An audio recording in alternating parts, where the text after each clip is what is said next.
pagkasanaol day aning mga penguins, mga palangga, no, kay grabe nila kay loyal sa ilang mga mate. Kay imagine mga palangga 13 years gid sila mag-ipon sa ilang mga mate, mga palangga.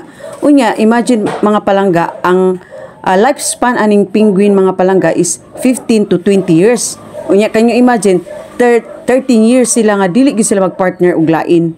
Oo.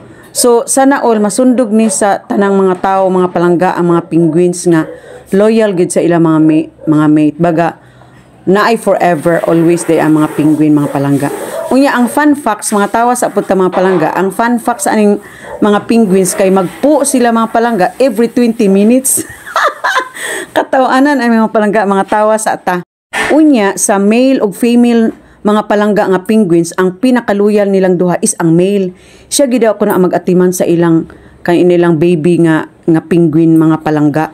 Grabe ka opposite di ay sa tao, mga palangga, no? Kay kung sa tao, mga palangga, ang male nga tao kay mao may magsigig dali man makakita og mga partner. Tama ba ko, mga palangga?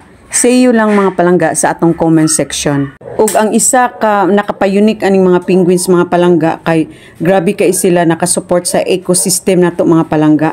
Kay ngano na ang gibuhat nila, mga palangga, to support the ecosystem is they fertilize the landscape with plants nutrients from the ocean like nitrogen, phosphorus, and organic carbon. Follow for more, mga palangga, and see you in my next video.